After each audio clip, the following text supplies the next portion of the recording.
Hello guys, welcome to my YouTube channel Rohit education point. I am Rohit. Today topic is spacing between lattice plane. दोस्तों, आपका हमारे channel में बहुत बहुत स्वागत है और मेरा नाम रोहित है और आज का हमारा टॉपिक है स्पेसिंग बिटवीन लैटिस प्लान। देखिए, लैटिस प्लान के बीच की हमें स्पेसिंग फाइंड करनी है, यानी कि हमें लैटिस प्लान के बीच की दूरी फाइंड करनी है। अगर सीधी भाषा में अगर ये बात कहें तो इसका मतलब हुआ कि हमें लैटिस प्लान के बीच की दूरी फाइंड करनी है। तो दोस्तों देखिए, इसमें दूरी फाइंड करने के लिए सबसे पहले तो हम एक डायग्राम कंसीडर करते हैं। देखिए, थ्योरी बाद में लिखी है, आप पहले देख लें कि एक डायग्राम है, ठीक। एक्स वाई जेड एक्सिस कह रहा हूँ। तो इसमें क्या है, ये आपका एक्स एक्सिस होता है और ये आपका वाई एक्सिस होता है और ये जेड एक्सिस होता है, ठीक है ना। और इसमें हम एक नॉर्मल ड्रॉ करते हैं। ये एक नॉर्मल है, ठीक है। ये ओरिजिन होता है इसका ओ, और यहाँ पे हम एक नॉर्मल ड्रॉ करते हैं, ठीक। नॉर्मल का जो लास्ट सिरा होता है वो होता है एन, ठीक है।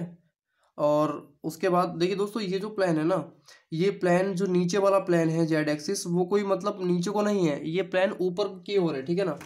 ये प्लेन जैसे मान लीजिए आपके दो प्लेन तो ऐसे हैं, एक इधर है और एक इधर है, ठीक है। जो तीसरा प्लेन है वो दोस्तों वो कुछ इस प्रकार है, इस प्रकार, मतलब खड़ी डायरेक्शन में, ठीक है ना। वो प्लेन खड़ी डायरेक्शन में है आपके, ठीक। एक तो प्लेन उधर को गया और दूसरा इधर आया और तो तीसरा ऊपर को, ठीक। यानी कि ये प्लेन ऊपर को होता है दोस्तों, ठीक है ना। समझ रहे हैं आप बात को, ये प्लेन ऊपर को होता है, ठीक। आपको समझ में आ गई होगी बात। और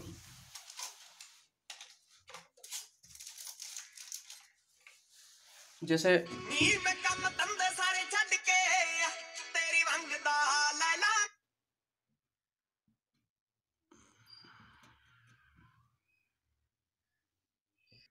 हाँ, तो दोस्तों ये प्लान जो है ना, मैंने बताया आपको कुछ इस प्रकार है ऊपर की ओर, ठीक है। एक प्लान तो उधर है और एक प्लान इधर और दूसरा प्लान इधर है, ठीक। अब इसमें क्या है, ये जो एंगल है ये अल्फा एंगल मान लेते हैं इसका, और इधर ये बीटा एंगल बना लेते हैं, और फिर ये जो एंगल होता है ये गामा। मतलब तीसरा जो प्लान होता है, जो खड़ा हुआ प्लान है, ये जो प्लान है, इस प्लान के बीच का एंगल्स होता है नॉर्मल्स, और इसके बीच का एंगल जो होता है वो गामा होता है, ठीक। लेकिन ये प्लान हम चित्र के अकॉर्डिंग मतलब नीचे को ही बनाएंगे, ठीक है। अब ये इसका ओरिजिन पॉइंट होता है, मैंने आपको पहले भी बताया था, ठीक है ना। और इसकी जो डिस्टेंस होती है ना, जो नॉर्मल है, इसके बीच की जो डिस्टेंस होती है वो डी होती है, ठीक। और दोस्तों ये जो होती है ना, ये एक ऑर्थोगोनल एक्सिस होते हैं। ये पूरा प्लान है आपका लैटिस प्लान, हम इसको क्रिस्टल भी बोल सकते हैं। तो इनके जो ये जो ऑर्थोगोनल एक्सिस हैं इसके, यानी कि ओ ए, ओ बी, ओ सी, ये आपके ऑर्थोगोनल एक्सिस कहलाते हैं। तो इनके बीच में जो इंटरसेप्ट बनता है वो A H B upon K C upon L बनता है, ठीक है ना। और देखिए, अब मैं पहले आपको इसकी थ्योरी लिखा दूं। देखिए, इसमें लिखा है कि क्यूबिक ऑर्थोरोम्बिक टेट्रागोनल क्रिस्टल में यूनिट सेल की, मतलब एक नॉर्मल भी उसमें एक मतलब प्लान ही होगा तो वो टेट्रागोनल क्रिस्टल हो जाएगा, ठीक। क्योंकि तीन तो वैसे ही बुझाए एक्स वाई जेड, लेकिन एक नॉर्मल जो ऊपर की ओर मैंने बताया था आपको खड़ा वाला है जेड एक्सिस जो है, और एक नॉर्मल ड्रॉ करते हैं उसमें। तो ये बता रहा है आपको कि टेट्रागोनल क्रिस्टल में यूनिट सेल की एड्स कोऑर्डिनेट एक्सिस की तरह परपेंडिकुलर होती है। इनकी जो एड्स होती है वो कोऑर्डिनेट एक्सिस की तरह परपेंडिकुलर होती है, ठीक। माना ओ ए, ओ बी, ओ सी क्रिस्टल के ऑर्थोगोनल एक्सिस है। मैंने पहले ही बताया तो ये वो ऑर्थोगोनल एक्सिस होते हैं, ठीक है। माना ओरिजिन से जाने वाले पैरेलल लैटिस प्लेन का सेट मिलर इंडाइसिस एच के एल से रिप्रेजेंट होता है। मतलब जो ओरिजिन पॉइंट ओ होता है, मैंने आपको बताया, ओरिजिन से जाने वाले पैरेलल लैटिस प्लेन का सेट, यानी कि जो सेट होते हैं प्लेन, जो लैटिस प्लेन होते हैं वो पैरेलल एक दूसरे के समांतर होते हैं, उनका जो सेट होता है वो मिलर इंडाइसिस एच के एल से रिप्रेजेंट होता है, ठीक है ना। एच के एल से रिप्रेजेंट होता है, ठीक। माना ओरिजिन से होकर जाने वाले रेफरेंस प्लेन, जो रेफरेंस प्लेन होते हैं, उनके अलावा अन्य plane A B C orthogonal axis के साथ A upon H, B upon K, C upon L intercept बना रहे हैं। मैंने आपको पहले ही बताया था कि ये जो है इंटरसेप्ट बना रहे हैं ए upon H, B upon K, C upon L. अब देखिए इसमें क्या है, आपको बताया कि ये सी अपॉन एल इंटरसेप्ट बना रहे हैं, ठीक। उसके बाद है माना O N line reference plane तथा ए बी सी प्लेन के बीच नॉर्मल है। जो ओ एन लाइन है ना, मैंने बताया आपको ये नॉर्मल ड्रॉ करते हैं, तो ओ एन लाइन जो है वो उनके बीच में क्या है, नॉर्मल है। माना O N line crystal axis के साथ अल्फा बीटा गामा एंगल बना रही है। वही मैंने आपको बताया कि जो ओ एन लाइन यानी कि जो नॉर्मल हमने ड्रॉ किया है भाई, तो वो उनके बीच में अल्फा बीटा गामा एंगल बना रही है। ठीक, माना O N is equal to D, ठीक है, ठीक है, माना O N is equal to D, दो लेटिस प्लेन के बीच इंटरप्लेनर स्पेसिंग, मतलब इनके बीच में जब इंटरप्लेनर स्पेसिंग निकालेंगे तो देखिए हम सबसे पहले क्या करेंगे, सबसे पहले हम ये जो डायग्राम है दोस्तों, इस डायग्राम के अकॉर्डिंग हम कोस अल्फा की वैल्यू निकालेंगे। देखिए क्यों, क्योंकि ये जो है ना, ये नॉर्मल जो ड्रॉ हो रहा है ना, ये यहाँ से इधर को आएगा, ठीक है, ये ऐसे करके, क्योंकि ये नॉर्मल मतलब परपेंडिकुलर रहेगा इसके, ये नॉर्मल इस लाइन के परपेंडिकुलर होगा, समझ रहे हैं ना आप बात को, ये नॉर्मल जो है वो इस लाइन के परपेंडिकुलर रहेगा। तो भाई साहब अब जब ये इसके परपेंडिकुलर है तो देखिए अब ये यहाँ जो एंगल बनेगा, ये एंगल बनेगा आपका 90 डिग्री, कितना बनेगा, 90 डिग्री, ठीक है।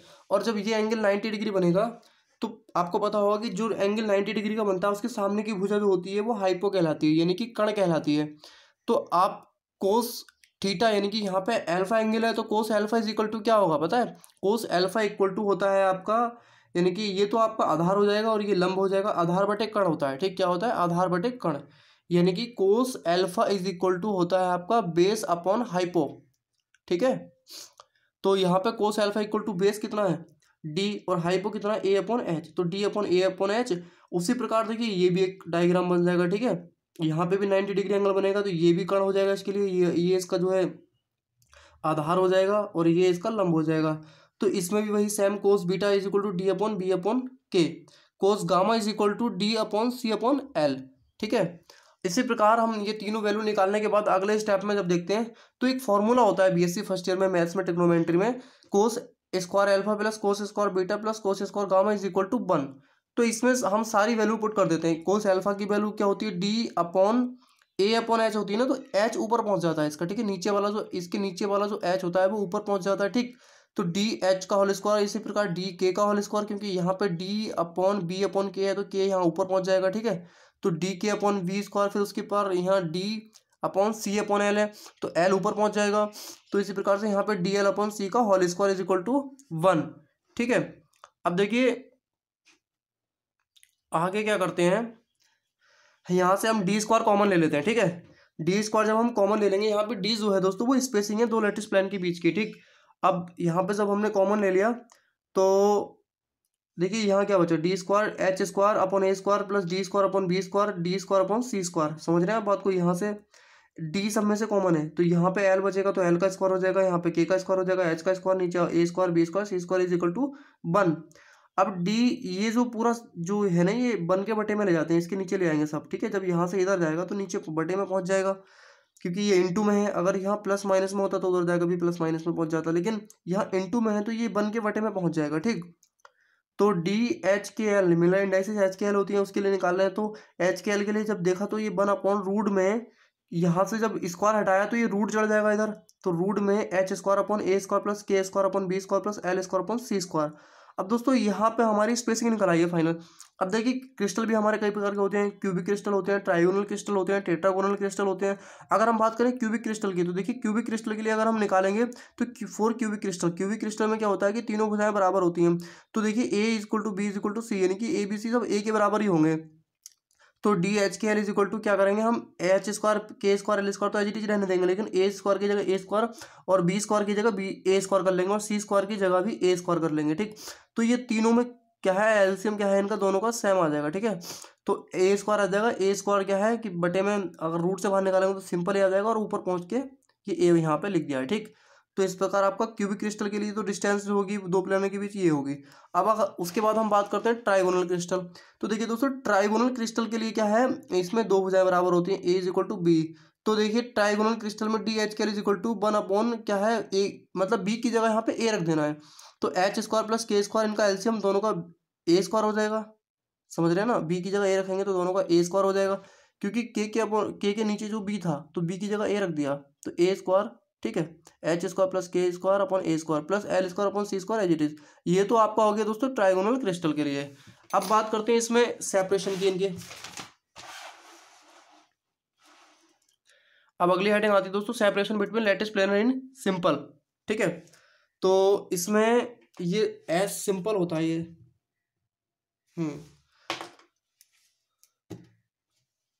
तो देखिए पहले हम क्या निकालते हैं सिंपल क्यूबिक सेल के लिए। तो सिंपल क्यूबिक सेल, ठीक है, नहीं क्यूबिक लैटिस, इनको अलग अलग कर लेते हैं हम।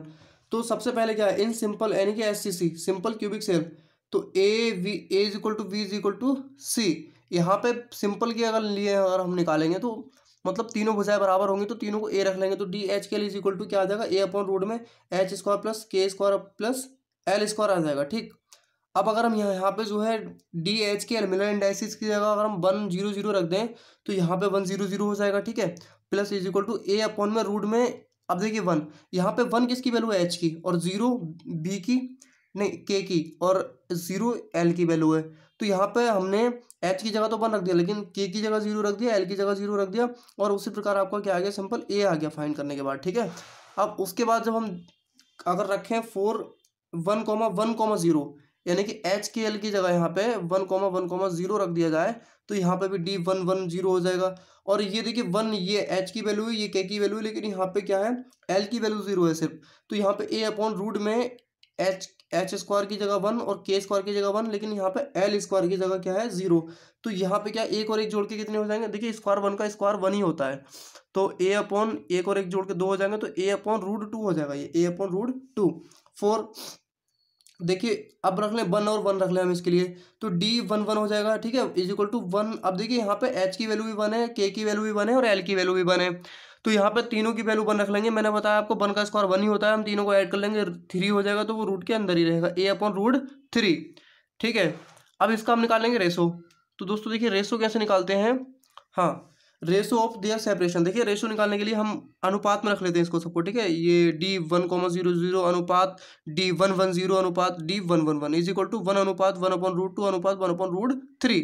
आप देखिए एक बात और यहाँ पर ध्यान रखने वाली आपको ये बात है कि 1 तो एज इट इज रहेगा, लेकिन 1 अपॉन रूट 2 की वैल्यू जो होती है वो 0.71 होती है। दोस्तों ये आपको ऑब्जेक्टिव क्वेश्चन में पूछ लिया जाता है, तो ये वैल्यू आपको ध्यान रखने की, 1 अपॉन रूट 2 की वैल्यू जो 0.71 होती है। ठीक, आपको क्वेश्चन बनेगा ऑब्जेक्टिव की लैटिस प्लेन की मतलब बीच की दूरी निकालने के लिए 1 अपॉन रूट 2 की वैल्यू कितनी होती है, या फिर कई प्रकार से मतलब कैसे भी घुमा फिरा के पूछ लिया जा सकता है। तो आपको ध्यान रखना है कि 1 अपॉन रूट 2 की वैल्यू 0.71 होती है, या फिर ये भी पूछ लिया जा सकता है कि 1 अपॉन रूट 3 की वैल्यू कितनी होती है, तो 0.58 होती है। ठीक, आपको ये क्लियर हो गया होगा। अब चलते हैं आगे एफसीसी लैटिस के लिए।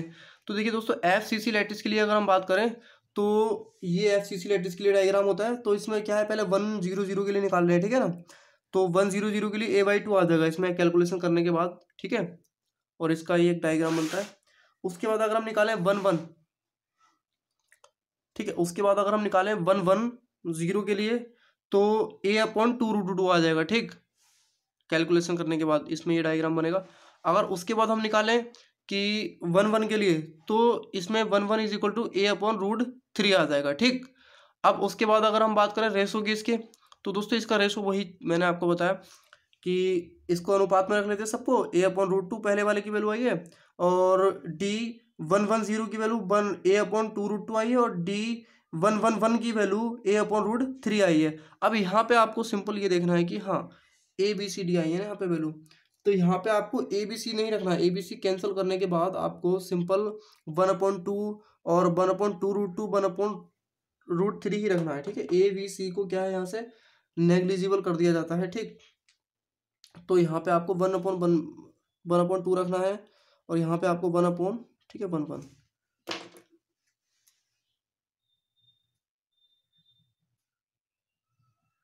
दोस्तों देखिए यहाँ पे 1/2 की वैल्यू जो होती है वो 0.87 होती है। ठीक, अनुपात इस 1/2√2 की वैल्यू 0.61 होती है।